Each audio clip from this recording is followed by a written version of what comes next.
Bonjour à toutes et à tous, c'est Paléo News, l'émission qui fait des news avec du vieux. On commence avec une annonce, je serai le 5 mai au dernier bar avant la fin du monde pour une petite conférence et une rencontre avec les abonnés, un peu comme ce que j'avais fait à Grenoble il y a quelques mois de cela. Donc ce sera le vendredi 5 mai à 17h à Paris, au dernier bar avant la fin du monde. Je ferai une petite présentation sur le carreau et puis évidemment on en profitera pour discuter et boire des canons à la fin de la conférence. Donc n'oubliez pas, le 5-05 à 5h. C'est pas difficile à retenir. C'est la dernière étape avant 6-6-6. Voilà, le dernier bar avant la fin du monde, les planètes s'alignent, vous avez tout compris. Donc venez nombreux, le 5 mai à 17h, au dernier bar avant la fin du monde. Une rencontre organisée par Faux s'il vous plaît, que je remercie énormément pour avoir organisé l'événement. Venez nombreux, on fera une petite conférence sur le carreau et on boira des coups. L'actualité paléontologique maintenant, l'actualité pour ce mois de mars et ce début avril 2023 a été très largement dominée par 7 articles. 7 articles parus dans la très prestigieuse revue Science, avec des grands noms au générique. Vous avez Robert Rice, David Evans, Mark Wheaton, évidemment. Vu que ça parle de paléo-artiste, on ne peut pas ne pas inclure le paléo-artiste et paléontologue Mark Wheaton. Donc cet article qui nous annonce que les dinosaures théropodes, selon eux, avaient des lèvres. Donc si vous n'êtes pas familier avec le débat, je vous le présente très rapidement.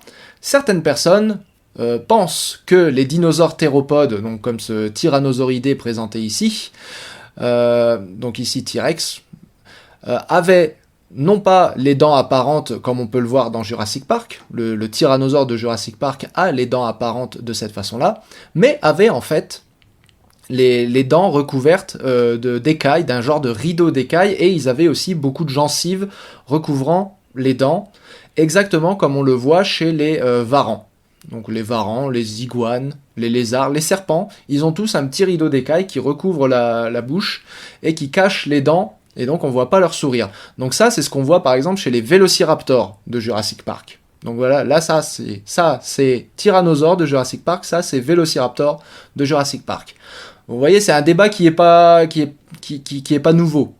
C'est un débat qui a lieu depuis très longtemps, et déjà à l'époque de Jurassic Park, ils avaient pas tranché, ils avaient fait un dinosaure avec les dents apparentes pour qu'il ressemble à un monstre, et un dinosaure avec des lèvres pour qu'il ait l'air plus intelligent. Donc ça, c'est un débat qui est pas nouveau, mais c'est un débat qui concerne essentiellement les paléo-artistes. Les paléontologues ne s'intéressent pas énormément à ce débat. Bon, il y en a qui s'y intéressent, vous voyez, il y a quand même une belle liste de co-auteurs ici, mais les paléontologues, les chercheurs, ne s'intéressent pas spécialement à ce débat parce que c'est un débat qui n'a aucune solution pour l'instant. La seule et unique preuve qui permettrait de décider si ça c'est la vraie condition ou bien ça, donc pas de lèvres ou lèvres, ce serait de trouver un tyrannosaure momifié ou un n'importe quel autre théropode complètement momifié et fossilisé qui préserve la région de la gueule où on verrait si oui ou non les lèvres couvraient les dents. C'est pas impossible. Ils ont des momies fossilisées en Amérique du Nord, les edmontosaures par exemple, il y en a quelques-uns, il y a Leonardo par exemple qui est très connu. Donc il y a des momies de dinosaures fossilisés en Amérique du Nord, et donc un jour peut-être qu'on sera suffisamment chanceux pour trouver ça, mais pour l'instant, ça n'est pas arrivé. La preuve ultime qui permettrait de démontrer si oui ou non il y avait des lèvres chez les théropodes, et ça je veux bien, il faut vraiment l'intégrer, la seule et unique preuve, dans le sens le plus profond du terme, la seule et unique preuve de savoir si oui ou non il y avait des lèvres ou pas chez les dinosaures théropodes, on ne l'a pas encore trouvé. Il y a plein de dinosaures chinois qui ont été retrouvés avec des tissus mous, il n'y en a aucun qui préserve cette région-là. Donc c'est pas les dinosaures chinois qui vont nous aider. Donc pour l'instant, on ne sait pas. Et les paléontologues, ils n'ont pas besoin de prendre cette décision, savoir s'il y avait des lèvres ou pas, parce que paléobiologiquement, la présence de lèvres ou non, ça change rien à la biologie du tyrannosaure. Vous voyez, le tyrannosaure, ça reste la même bestiole avec ou sans lèvres. Par contre, chez les paléo-artistes, c'est un débat qui fait rage, parce qu'il y a toujours un moment chez les paléo-artistes où il va falloir qu'ils prennent cette décision. Vous voyez, de savoir s'ils font leur tyrannosaure comme ci ou leur tyrannosaure comme ça, avec des lèvres ou sans lèvres. Donc c'est un débat qui est très important pour les paléo-artistes, et en ce moment il y a un mouvement, il y a une mode, ça va par mode, ça va complètement par mode, ça reste un milieu artistique, donc les modes sont très importantes. Au début, si vous regardez les représentations de dinosaures de l'époque de Richard Owen, où on s'imaginait que les dinosaures étaient juste des gros lézards, eh ben on les représentait comme des gros lézards. Or, les lézards, ils ont des lèvres. Et puis, petit à petit, les dinosaures sont devenus de moins en moins reptiliens et de plus en plus archosauriens. Alors, les archosaures, ça reste des reptiles, mais on se comprend, je veux dire, ils sont de moins en moins lézardiformes et de plus en plus crocodiliformes. Or, les crocodiles, eux, n'ont pas de lèvres.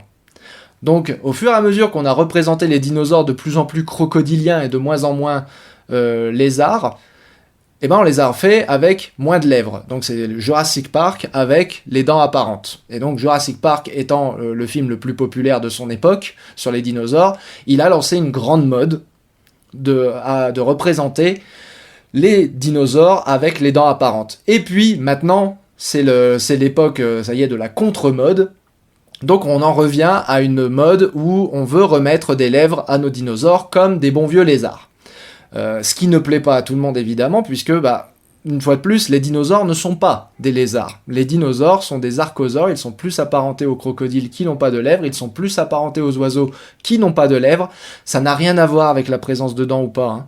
Donc bref, vous avez ce débat qui est en cours, et donc on est un peu en train de faire marche arrière en ce moment, niveau mode, on va dire. On est en train de faire marche arrière vers des dinosaures un petit peu plus lézardiformes, donc des dinosaures théropodes qui auraient des lèvres exactement comme les varans de Komodo, comme les iguanes, ou comme les serpents par exemple, et qui n'auraient donc pas les dents apparentes, contrairement à leurs cousins modernes, les crocodiles et les alligators.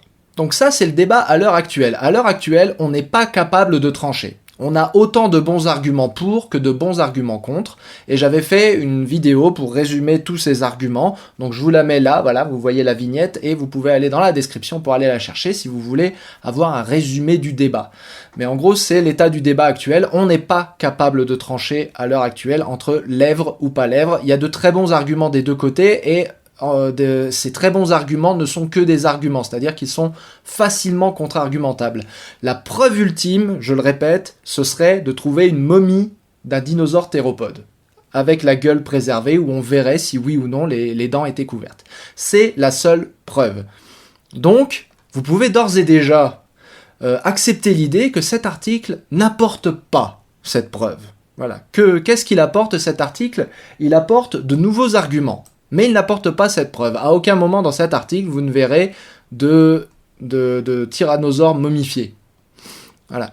Donc cet article n'apporte pas la preuve qu'il y avait des lèvres ou non chez les dinosaures théropodes. Ce que fait cet article, en l'occurrence, c'est rediscuter des arguments qui ont déjà été mis sur la table concernant le débat sur les lèvres. Donc par exemple, la position des petits foramen au-dessus de la mâchoire. Donc les petits foramen au-dessus de la mâchoire qui, selon la façon dont vous les regardez, chez Tyrannosaure sont plutôt organisés façon reptile ou plutôt organisés façon crocodile. Parce que c'est un peu le problème, c'est que cet argument-là, en fait, il a déjà été discuté et on n'arrive pas à conclure. Là, on a des petits trous, des petits foramen qui normalement amènent des vaisseaux sanguins et des nerfs dans les lèvres chez les varans, chez les iguanes, etc., etc. Ok, on voit ça chez les varans et les iguanes. Mais chez le crocodile, où on voit plein de petits foramen sur le museau, donc on pourrait dire que la condition est différente chez le crocodile qui lui n'a pas de lèvres, mais en réalité, vous voyez, la rangée de foramen, elle est là aussi. Hein, chez le crocodile, il y en a aussi une rangée de foramen qui suit là la marge de l'os maxillaire. Et chez Tyrannosaure, on a un peu la même condition que chez le crocodile, avec plein de petits foramen au-dessus, et une rangée de foramen qui suit la marge dentaire. Donc on pourrait tout aussi... Ici, ils argumentent que le tyrannosaure ressemble plus aux lézards et aux varans et aux iguanes, mais en réalité, on pourrait aussi argumenter que ça ressemble au crocodile.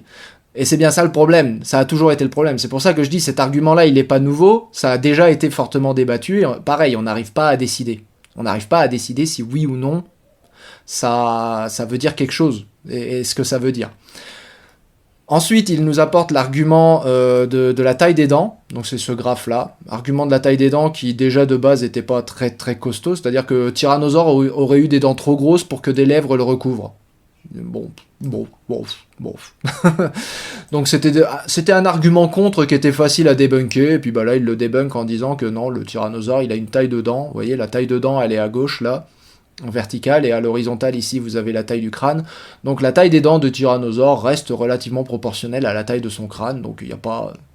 Donc s'il avait des lèvres, les lèvres n'auraient qu'à être proportionnelles à la taille de tout le reste. Donc au final, c'est pas un très bon argument, et très honnêtement, vous m'auriez demandé, je vous aurais dit ouais, bof. Et donc le seul truc nouveau réellement qu'apporte cet article au débat, c'est cette dent. Une seule et unique dent qu'ils ont coupée, et dont ils ont regardé la surface, et ils ont dit « Eh, regardez, ça c'est la surface de la dent d'un... » Ça c'est cette dent-là, donc.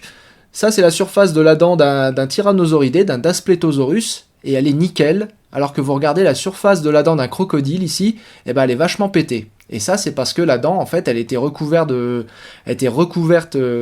tissu et de salive, et que du coup, eh ben, elle était protégée. Alors que chez les crocodiles, elle n'est pas protégée, et du coup, les dents sont très abîmées à cause de la dessiccation. L'émail du crocodile, étant exposé à l'air libre, craque, alors que celle du tyrannosauridé n'est pas craquée, donc elle ne devait pas être exposée à l'air libre. Et ça, pour eux, ça, c'est le nouvel argument qui est mis sur la table par cet article. C'est la seule chose nouvelle qu'apporte cet article au débat.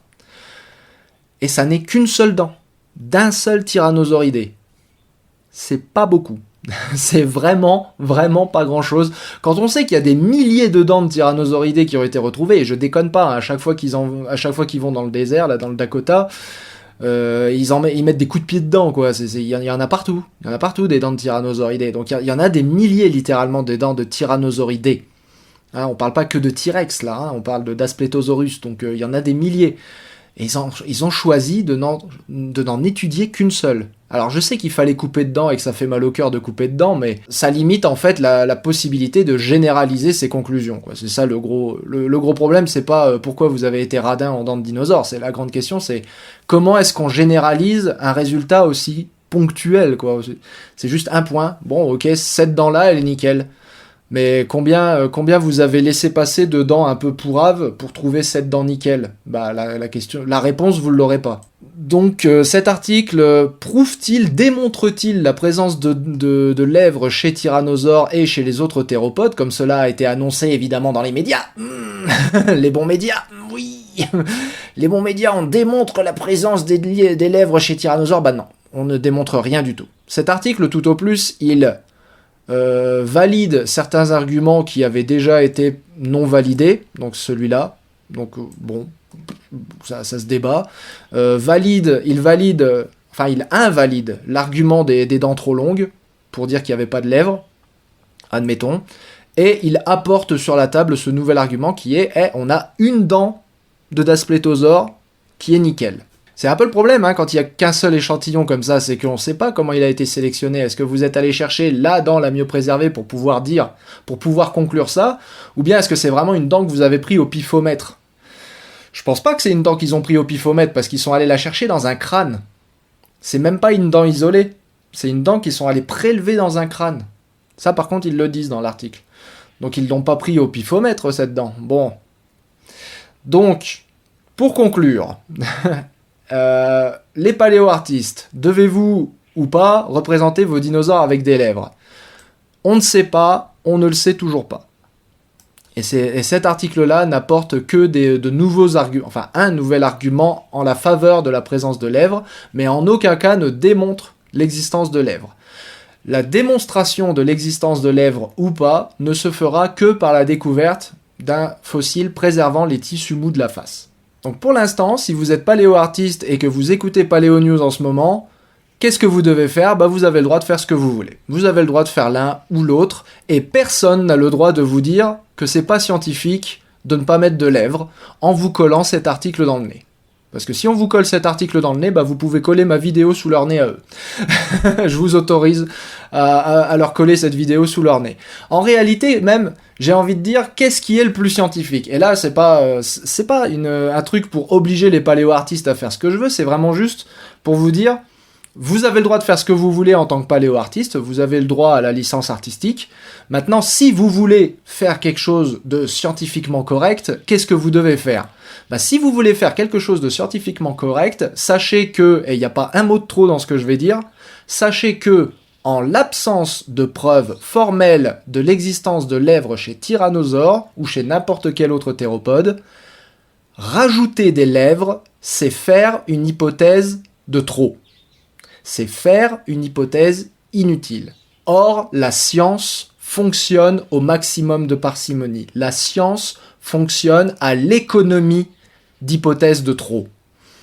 Donc si vous voulez être réellement scientifique, si vous voulez avoir le petit cacheton ping scientifiquement correct, faut pas mettre de lèvres. Voilà. C'est la science la plus pure possible que vous pouvez imaginer. Là, on est sur de l'épistémologie de base. Si vous voulez faire de la science, si vous voulez le petit cacheton scientifiquement correct, il faut économiser les hypothèses. C'est ça la scientificité, c'est ça la garantie de scientificité d'une reconstruction. Parce que si vous vous mettez à rajouter des trucs par-dessus, alors oui, vous allez rajouter des lèvres, c'est tout à fait innocent, et comme j'ai dit, ça n'a aucune espèce d'importance paléobiologique. Vous allez rajouter des lèvres, c'est parfaitement innocent, mais avec la même logique qui vous a fait rajouter des lèvres, pourquoi vous rajoutez pas des cornes, pourquoi vous rajoutez pas des plumes partout, et pourquoi vous rajoutez pas de la viande jusqu'à ce que votre T-Rex soit plus qu'un squelette de T-Rex dans une énorme boule de viande. C'est qu'à partir du moment où on s'autorise à rajouter des hypothèses de trop, il n'y a plus rien qui... En fait, vous ouvrez les vannes à une forme de logique qui vous permettrait de rajouter de la viande à l'infini, en fait. Alors peut-être que la logique scientifique a tort dans ce cas-là. C'est vrai, c'est possible. Peut-être que les lèvres, c'est la vraie condition. Peut-être que la logique scientifique a tort. Mais la logique scientifique veut qu'on travaille à l'économie d'hypothèses. Jusqu'à preuve du contraire, les dinosaures n'ont pas de lèvres. Point. Et donc au moment de prendre la décision, on va dire au moment d'appliquer le rasoir d'Occam, le fameux rasoir d'Occam, on tranche et on coupe les lèvres. Parce que c'est exactement ça, c'est le rasoir d'Occam, c'est l'économie d'hypothèse. Voilà, donc ça c'est mon petit avis sur cet article. Alors je pense, comme je l'ai dit, il rajoute des arguments dans la balance. Enfin, il rajoute un argument dans la balance, une seule dent. C'est un argument assez faible personnellement, et je sais pas si ça valait vraiment d'être publié dans Science. Comme j'ai dit, cet argument-là, c'est du réchauffé. Cet argument-là, c'était pas le meilleur argument contre la présence de lèvres. On continue avec les dinosaures carnivores, avec un article qui date de 2021, mais qui a eu des news. Donc alors attends, c'est une histoire un peu compliquée, alors on va la commencer du début. Donc l'article que j'ai vu passer cette année, qui date en réalité, enfin qui vient d'être publié, mais qui a été soumis en 2022, mais publié en mars 2023, c'est un article en gros qui nous dit « Allosaurus était principalement un charognard ». Allosaurus était principalement un charognard. Et ça, c'est un article, je sais pas pourquoi, c'est juste une réponse en fait, cet article, à un autre article qui est sorti déjà en 2021 et que je sais pas pourquoi je l'ai raté. Donc ça m'arrive des fois dans ma veille scientifique. Pour peu que ce soit quand j'étais sur le terrain, par exemple, j'ai raté la sortie de cet article. Et donc, c'est Allosaurus qui serait principalement un charognard. Et donc, ce qu'ils avaient utilisé à l'époque en 2021, et donc c'est l'article que je vais vous mettre maintenant, voici leur article de 2021, paru dans Ecological Modeling, et donc comme vous voyez ça va être de la modélisation écologique, ça va être des trucs qu'on met dans un ordinateur à mouliner comme ça. Donc ce qu'ils avaient fait en fait, c'est qu'ils avaient modélisé le régime alimentaire possible des dinosaures de la formation Morrison, pas seulement de Allosaurus, mais j'imagine que le nouvel article qui est une réponse à une réponse de quelqu'un d'autre, ça commence à tirer à balles réelles et à commencer à employer des punchlines en guise de titre plutôt que des arguments, on va dire, plutôt que des titres raisonnables. Mais bref, passons. Donc cet article sorti en 2021 utilisait de la modélisation écologique pour nous dire que les théropodes de la formation Morrison étaient pas forcément des carnivores, mais pouvaient tout aussi bien avoir été des charognards. Et cette modélisation écologique se basait sur un truc tout simple que tout le monde a observé, enfin que tous les paléontologues ont observé dans la formation Morrison, et tous se sont grattés la tête en se demandant mais qu'est-ce qui est en train de se passer avec ça ? C'est que dans la formation Morrison, il y a beaucoup trop de sauropodes. Alors je sais pas, il faut arriver à se représenter déjà, c'est que les sauropodes en soi, leur propre existence, donc les sauropodes ce sont les dinosaures à long cou, hein, ce sont ces grosses bêtes-là, ces sauropodes, déjà leur masse, leur poids, gigantesque, 30 tonnes ou plus, jusqu'à 70 tonnes, voire même 100 tonnes si vous écoutez certains. Ça a été estimé, même pour Brachiosaure, ça a été estimé jusqu'à 180 tonnes. Bon, c'était n'importe quoi, mais voyez l'idée. Mais voilà, les sauropodes, c'est du n'importe quoi niveau biologique. On ne sait pas comment ils fonctionnent. On arrive à avoir une vague idée, hein, en faisant ci, en faisant ça. Ils avaient des membres en colonne, ok. Ils avaient des poches d'air dans les vertèbres, ok. Ça les allégeait un peu. Ils devaient avoir une biologie, un métabolisme assez bas, histoire de pas surchauffer. Ils devaient bouger très très très lentement, histoire de pas se casser les os, etc. Ok, on arrive à mettre ensemble des éléments biologiques pour arriver à plus ou moins comprendre comment ils arrivaient à pas crever. Mais comment ils arrivaient à vivre, c'est un truc qui nous échappe complètement. Comment ils ont eu un tel succès évolutif, c'est un truc qui nous échappe complètement. Comment ne serait-ce qu'ils arrivaient à se monter dessus pour se reproduire. C'est comment ces bêtes-là, comment 30 tonnes de chair arrivaient à escalader une autre montagne de 30 tonnes de chair, et en plus à lui mettre son petit sguigui, enfin son géant sguigui en l'occurrence, pour arriver à la féconder, et le tout sans lui exploser le bassin et les vertèbres. On ne sait pas. Donc déjà, l'existence même, en soi, des sauropodes est un mystère. C'est là où je veux en venir. C'est dur à comprendre comment ces bestioles-là arrivaient à ne serait-ce que survivre, et encore pire, à avoir un véritable succès évolutif, mais en plus, dans la formation Morrison, il y a quasiment 20 espèces différentes. Il y a un nombre fou de ces animaux dans la formation Morrison. Bon, il y en a peut-être que 10, mais même 10. Vous imaginez, c'est des tondeuses à gazon de 30 tonnes qui se déplacent peut-être tout seul, peut-être en troupeau, peu importe, qui tondent tout. Je veux dire, quand vous voyez le bordel que fout une horde d'éléphants, ça vous transforme une forêt en savane en seulement 2 mois. Imaginez 10 ou 20 espèces de sauropodes en Amérique du Nord, à l'époque de la formation Morrison, donc au Jurassique, en train de tout tondre et de tout défoncer. C'est de la folie. C'est de la folie à imaginer. Donc on est au milieu de cette folie ambiante, de la formation Morrison, où il y a trop d'animaux trop gros pour que ça fonctionne. Et au milieu de ça, on a des petits dinosaures carnivores. Enfin petits, un allosaure c'est quand même c'est une belle bête, hein, mais en comparaison d'un brachiosaure, comme vous voyez là, ça reste du petit. Et donc au milieu de ça, vous avez des carnivores. Et ces carnivores, en fait, ce que propose cet article, ni plus ni moins, c'est de dire, au milieu de ce bordel ambiant, les carnivores, ils avaient qu'à se servir. En réalité, parce qu'il y avait une telle biomasse d'animaux qui devaient mourir de façon constante, à des âges relativement différents, hein, notamment parce qu'on sait que les sauropodes pondaient beaucoup d'œufs, donc c'était comme les tortues, c'était des stratèges R pour reproduction, donc ils se reproduisaient beaucoup, et puis Inch'Allah, s'il y en a un ou deux qui survivent, hein, vous pondez 200 œufs, et puis on verra bien s'il y en a un ou deux qui survivent jusqu'à l'âge adulte. Donc il y avait une manne de petits sauropodes que les prédateurs pouvaient se servir, quoi. Donc c'est pas vraiment de la chasse de haut vol, on va dire. Et puis à côté de ça, vous avez une biomasse d'adultes qui devaient mourir tout le temps, hein. Je veux dire, c'est le cycle, c'est le grand cycle de la vie, Simba. Leur corps se transforme en herbe et les antilopes mangent l'herbe. Je commence à délirer.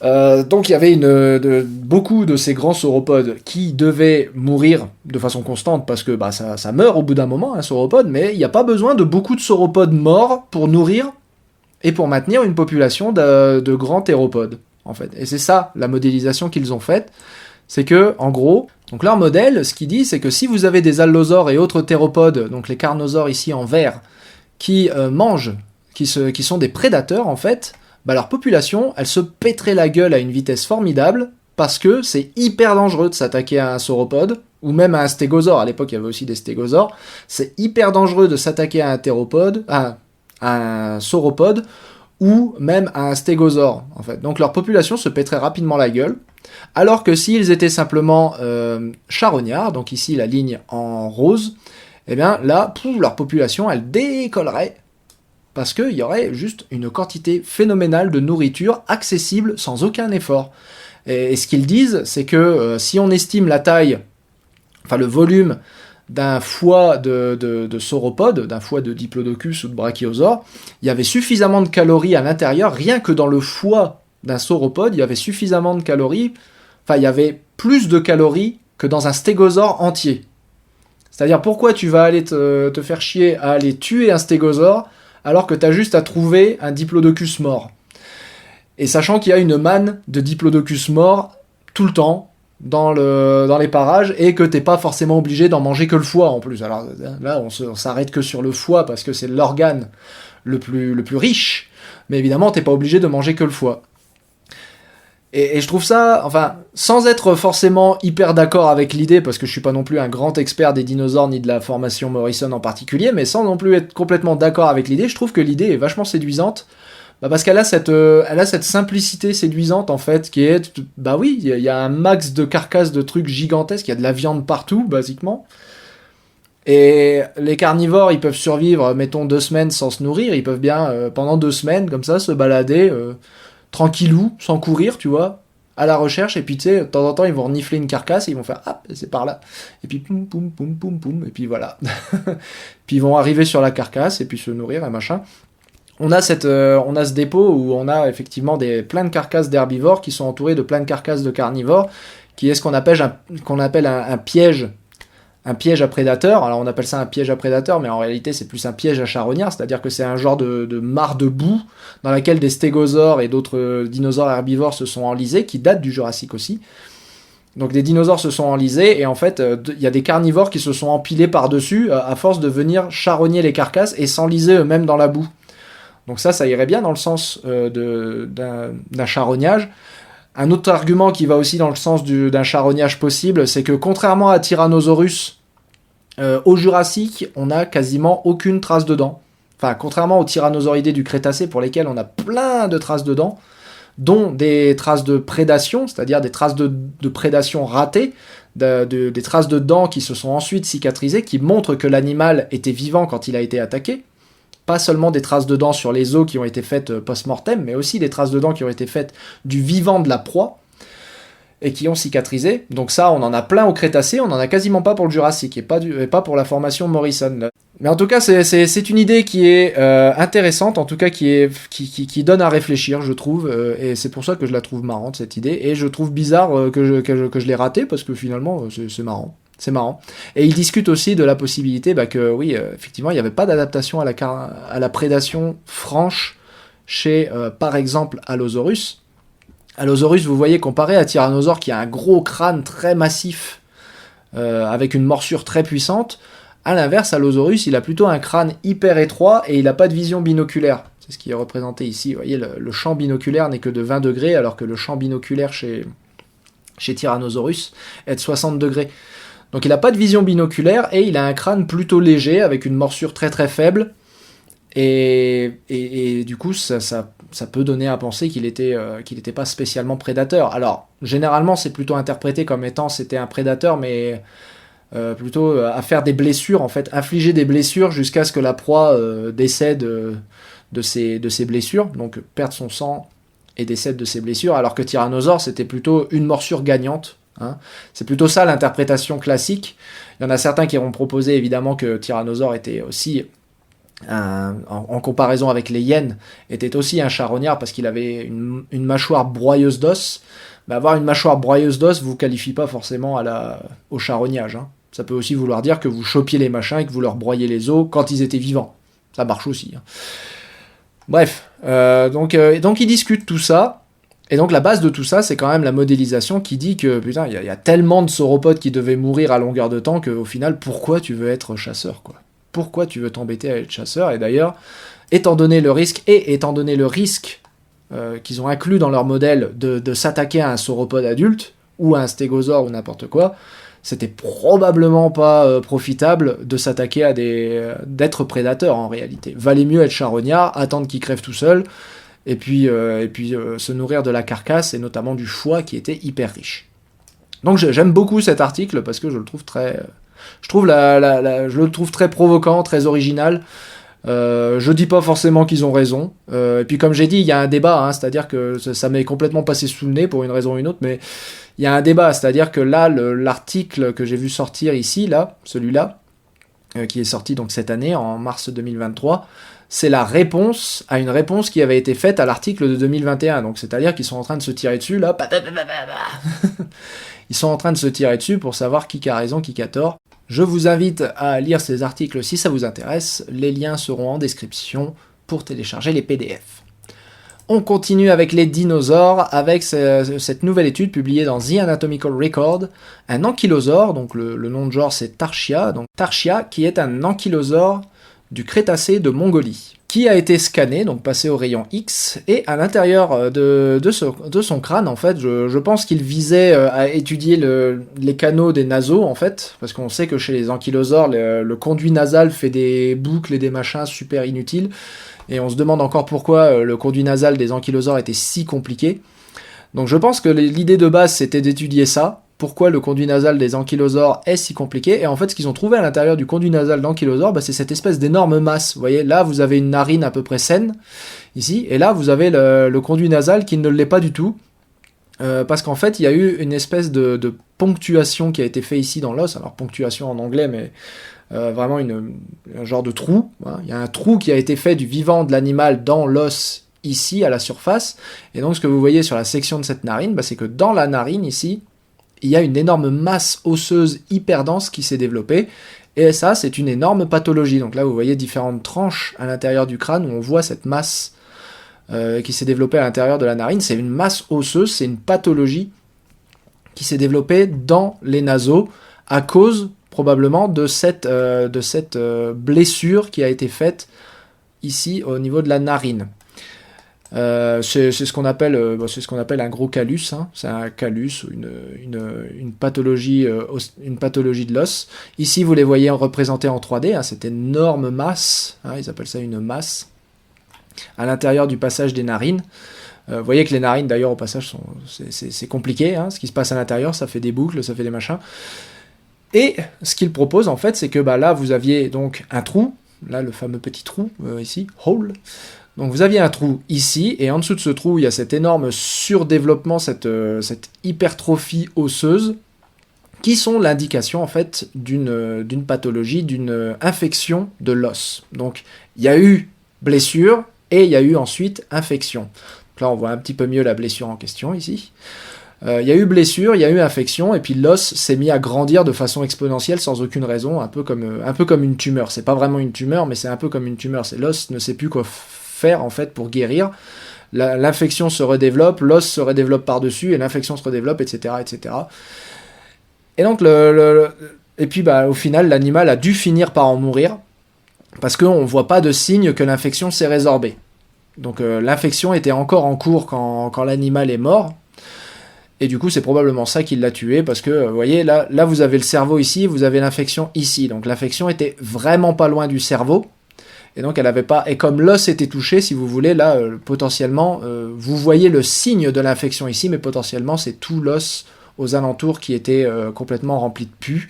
Ça devait être absolument fabuleux. Ils n'ont pas fait de reconstruction, curieusement, ils n'ont pas fait de reconstruction paléo-artistique de cette condition, mais en gros vous deviez avoir un espèce de trou dans sa narine là, à ce niveau-là, qui devait suppurer un espèce de liquide jaunâtre noir immonde, et vous deviez avoir la narine aussi ici qui devait dégouliner d'un espèce de mucus horrible, suintant la mort, et des mouches. Oh, ouais, des mouches. Oh, ça y est, j'ai l'image. Et des mouches partout qui pondent leur cochonnerie de larves, des petits asticots partout là en train de lui bouffer les narines vivants. Ah, ça devait être magnifique. Ça devait être beau à voir, c'est ça, le monde sans antibiotiques, mesdames et messieurs. Rappelez-vous, c'était il y a 200 ans, le monde sans antibiotiques, vous avez un trou dans le pif, et ça peut donner ça, là, cette espèce de masse dégueulasse. Heureusement, aujourd'hui, on n'a plus que l'os. Mais ça devait être immonde à regarder, ça devait lui sortir par l'œil aussi, c'est tellement proche de l'œil aussi. Et donc, la cause de la mort, probablement, ça a été que l'infection s'est propagée jusqu'au cerveau. Donc le cerveau, il est là en bleu. Donc probablement l'infection a pu se propager jusqu'au cerveau à travers les bulbes olfactifs. Ou à travers l'os directement, si ça se trouve. Dans les méninges, vous avez une méningite, infection des méninges et mort, quoi. Donc voilà, pauvre petit ankylosaure. Et donc ce qu'il y a d'intéressant avec ça, c'est pas seulement l'image merveilleuse que je viens de vous dépeindre, c'est surtout qui a fait qu'il y a eu un trou dans la tête. Pourquoi qu'il a un trou dans la tête, cet ankylosaure ? On sait pas, parce que cette pathologie, finalement, c'est une trace fossile d'une activité qui a eu lieu sur la tête de ce pauvre animal. Et quelle activité ? Ça c'est la grande question, et 2 hypothèses sont proposées dans l'article, mais ils préfèrent quand même l'hypothèse d'une prédation, à savoir que le trou, là, que vous voyez ici, c'est quand même un bien gros joli trou à section, enfin pointu au bout et à section rectangulaire. Ça sent le tyrannosauridé. Donc là, en l'occurrence, on est en Mongolie, donc ce serait le Tarbosaurus. Ça sent fort le Tarbosaurus. Ceci étant dit, il est possible que, puisqu'on l'a vu la dernière fois, les ankylosaures, on a vu maintenant, on commence à accumuler des preuves comme quoi ils se battaient avec leur queue tête bêche. Et donc, vous imaginez bien que si leur tête est blindée, c'est pas pour rien, c'est qu'ils devaient de temps en temps prendre des coups de queue en plein dans leur mouille, vu qu'ils se battaient tête bêche et qu'ils s'envoyaient des coups de queue du coup dans la tête, direction leur tête et direction leur flanc, là les côtes à ce niveau-là. Donc il est possible aussi que ce trou, ce soit un trou dû à un combat entre mâles. Il est possible aussi que ce soit un coup de boule entre mâles.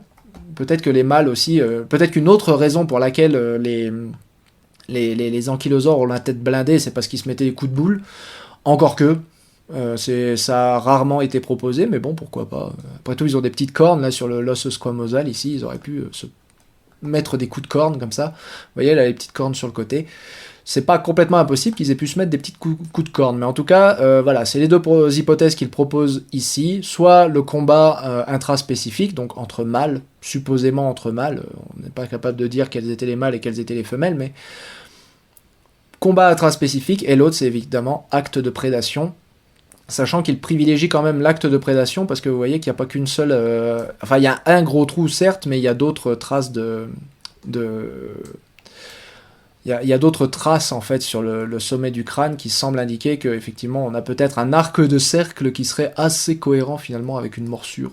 Voilà. Un arc de cercle de pathologie qui serait cohérent avec une morsure. Donc un fossile très intéressant, et puis encore une fois très vivant. C'est-à-dire que le fossile il est mort, mais l'histoire qu'il nous raconte c'est très vivant. Et c'est ça qu'il y a de bien avec les traces fossiles. Et puis du coup, vu qu'on parle de traces fossiles, nous passons désormais à la revue PLOS ONE, dans laquelle mes collègues sud-africains ont publié une nouvelle étude d'une trace fossile, enfin d'une grande surface couverte de traces fossiles. Vous voyez, il y a un petit monsieur ici donc, qui vous donne l'échelle quand même de la taille de cette trace fossile, enfin de cette surface couverte de traces fossiles. Et alors sur cette surface de traces fossiles, il y a notamment des empreintes, des rides de courant, donc qui montrent que ça a été formé sous une faible épaisseur d'eau. Et parmi ces empreintes, vous avez ça. Vous voyez ici, là, une longue queue, le corps et la tête, une longue queue, le corps, la tête, une longue queue, le corps, la tête, une longue queue, le corps, la tête. Ce sont des empreintes qui datent du Permien supérieur et qui ont été faites par un amphibien. Enfin, un ou plusieurs, en l'occurrence, amphibiens. Et alors, ce qu'il y a d'intéressant avec ces traces d'amphibiens, c'est qu'elles ont été faites sous une faible tranche d'eau. Donc, en fait, ce qu'on voit, c'est un amphibien qui nage, enfin, qui ne nage pas, mais qui marche au fond de l'eau. Et qui se repose, plouf, et là, ça imprime son corps dans la vase. Et ensuite, il marche sur l'eau, et de temps en temps, il fait des changements de direction très, très abrupts. Vous voyez ici, là, changement de direction, bam, très, très abrupt. C'est comme un vol d'oiseau friand, un prédateur. Non, c'est comme un amphibien marchant dans le fond de la vase. C'est magnifique. Et c'est ça aussi, ça indique évidemment que l'amphibien marchait au fond de la vase. C'est qu'un changement de direction pareil, c'est difficilement possible pour un animal aussi lourd qu'un temnospondyle. Est-ce que j'ai une échelle ? Parce qu'il faut quand même que je vous convainque que c'est assez gros, mais c'est assez gros quand même. Là, la barre d'échelle, elle est de 30 cm ici. Donc vous voyez, la longueur du machin, c'est quand même quasiment 1m30, voire peut-être 1m80, quoi. C'est une belle empreinte, quoi. Hein. C'est une belle bête qui a fait ça. Donc un animal de cette taille-là, avec les bras sur le côté, qui fait un changement de direction aussi abrupt, c'est quand même peu probable qu'il ait fait ça à l'air libre. Donc là, on est sur plutôt des empreintes qui ont été faites en dessous de l'eau. Et regardez un peu comment c'est... En plus, c'est quasiment sûr que c'est un temnospondyle, enfin que c'est un amphibien temnospondyle, parce que là, on a vraiment l'empreinte du corps, elle est parfaite, avec le museau arrondi, exactement comme on l'a pour les amphibiens de l'époque, les amphibiens qui vivaient il y a 255 millions d'années. On est à la toute fin du Permien, là. Donc c'est vraiment impressionnant. Et là, c'est comparé à une empreinte de crocodile faite sous les mêmes conditions. Et vous voyez, la correspondance est de oufissime, à part les écailles. Là, on voit bien les écailles sur le crocodile. Là, il n'y a pas d'écailles en dessous du corps. Ce qui confirme aussi la police de ces temnospondyles, de ces amphibiens. On ne s'attend pas à trouver des écailles chez les amphibiens du Permien. Donc c'est quand même une découverte assez oufissime, assez belle. Et en plus, elle a été faite... ce qu'il y a d'intéressant aussi niveau géologique, c'est que c'est une empreinte qui a été... Ce sont des empreintes, cette surface d'empreinte, elle a été faite dans un groupement qui s'appelle l'ECA. Et en fait, l'ECA, un groupement de roches, on est encore en système de groupement chez les Sud-Africains, dans la géologie sud-africaine, on fait plus tellement ça en Europe, le système des groupements, mais enfin c'est un groupement de roches qui s'appelle l'ECA, et qui a été fait en sédiments marins, et qui est en dessous du Beaufort, et le Beaufort c'est là où on trouve tous les dicynodontes, les gorgonopsiens, les machins, c'est le carreau typique dont je vous parle tout le temps. Donc le carreau typique dont je vous parle tout le temps, normalement il est au-dessus de l'ECA. Mais en fait, le truc, c'est que le carreau typique, le Beaufort, il démarre au Permien moyen, au sud-ouest du bassin, mais il démarre au Permien supérieur, au nord-est du bassin. Et donc là, ce que la présence de ce temnospondyle indique, c'est qu'au nord-est du bassin, là où ça se trouve, là dans le KwaZulu-Natal, au nord-est du bassin, en fait, on a déjà une faune qui correspond à celle du Permien supérieur. Donc en fait, c'est pas seulement que l'ECA est plus ancien que le Beaufort. En fait, le contact entre le Beaufort et l'ECA, c'est pas un contact stratigraphique dans le sens chronologique, c'est une ligne de rivage. En fait, l'ECA et le Beaufort sont du même âge. Ce sont deux formations différentes. On trouve systématiquement le Beaufort au-dessus de l'ECA, mais en réalité, ils sont du même âge. Ouais, c'est chaud. C'est chaud à comprendre. C'est chaud à comprendre, mais en gros, ce qu'on a, c'est juste un changement de paléo. En fait, ce qu'il faut vous imaginer, c'est que le Beaufort, c'est un paléo-environnement terrestre, alors que l'ECA, c'est un paléo-environnement marin. Et donc, cet amphibien-là, ce qu'il vous montre, cet amphibien qu'on pense être un stéréospondyle, parce que déjà, c'est un gros amphibien, et qu'en plus... il est marin, il est dans un environnement marin, donc ça correspond à la description des stéréospondyles. Mais en fait, ce que cet amphibien vous indique, c'est qu'on est au Permien supérieur, en fait. Les stéréospondyles, on les trouve dans le Permien supérieur. Là, ils sont même allés jusqu'à l'identifier comme étant Rhinesuchus, le faiseur de cette empreinte, donc ils sont même allés très très loin dans la détermination. Le genre Rhinesuchus. Et donc, ce que ça montre, en fait, c'est que si vous avez Rhinesuchus, ça vous montre, en fait, que l'ECA n'est pas plus vieux que le Beaufort en dessous duquel il se trouve. Il est du même âge. Et donc, la ligne entre les deux, c'est pas une ligne stratigraphique, c'est en réalité une ligne de rivage. Vous passez d'un environnement marin à un environnement terrestre. Et c'est cool! Et c'est de la folie! Moi, je trouve que c'est de la folie. C'est de la folie, en fait, d'avoir deux formations, l'une au-dessus de l'autre, mais en fait, elles sont du même âge. Moi, je trouve ça... Évidemment, faut être géologue pour trouver ça ouf, mais... mais voilà. Et on termine enfin avec cet article sur le thylacine. On va parler cryptozoologie. On l'a fait la dernière fois aussi avec notre article sur le Sasquatch. Comme quoi le Sasquatch, c'était en fait un ours. Là, on a un article sur le thylacine, cette fois. Le thylacine, qui est le loup de Tasmanie, le loup marsupial, convergence, magnifique exemple de convergence évolutive avec les carnivores canidés, mais en réalité, c'était un petit marsupial, c'est un proche parent des kangourous. Il vivait en Australie et en Tasmanie, il a disparu d'Australie mais survivait en Tasmanie, jusqu'à ce qu'on le chasse à mort dans les années 1800, fin des années 1800 et début des années 1900, tant et si bien que le dernier spécimen connu, qui était dans un zoo, est mort en 1936, scellant la disparition de ce thylacine. Point d'interrogation. rajoute cet article. Donc cet article paru dans Science of the Total Environment, que je ne connaissais pas. Mais bon, c'est Elsevier, donc c'est legit. Cet article, donc, c'est une modélisation, en fait, de la disparition du thylacine, donc de la réduction de la population du thylacine, qui nous suggère que peut-être le thylacine aurait survécu jusque dans les années 80, voire même jusqu'aux années 2000, selon les modélisations qu'ils ont réalisées les plus optimistes. Alors comment qu'ils sont arrivés là ? Bah c'est là que ça pêche, je trouve. Enfin c'est là que ça devient de la vraie cryptozoologie, c'est qu'ils ont utilisé les témoignages. Parce qu'il y a une grande base de données, évidemment, des témoignages de thylacine qui ont été... témoignages de gens qui ont cru avoir vu des thylacines qui existent. Ça existe, hein, il y a une grande base de données qui existe de ça, comme il y a une grande base de données de gens qui ont vu des Bigfoot. Et cette grande base de données, ils l'ont utilisée pour modéliser l'extinction du thylacine. Alors, ça reste de la bonne science, dans le sens où ils n'ont pas donné le même niveau de crédibilité à tous les témoignages dans leur modèle. Donc ils ont quand même tenu compte du niveau de crédibilité des témoignages dans leur modèle. Mais sachant... Enfin, comment dire ? Pour eux, un témoignage crédible, c'est un témoignage donné par un ranger. Encore une fois, qu'appelle-t-on un témoignage fiable, tu vois ? Y a des rangers en Amérique du Nord qui ont cru avoir vu des Bigfoot. Donc bon. La question que je me suis posée en lisant cet article, c'est si vous aviez mis les données du Bigfoot dans votre modèle, ça aurait été quoi la date d'extinction du Bigfoot selon vous ? Quelle aurait été la taille de population actuelle du Bigfoot selon vous si vous aviez mis la base de données des témoignages de Bigfoot dans le même modèle ? Donc ouais, je suis pas convaincu que le thylacine se soit éteint dans les années 80 et encore moins dans les années 2000, et je suis pas convaincu de l'approche qui consiste à utiliser les témoignages, tout simplement parce que les témoignages c'est si peu fiable. C'est si peu fiable les témoignages.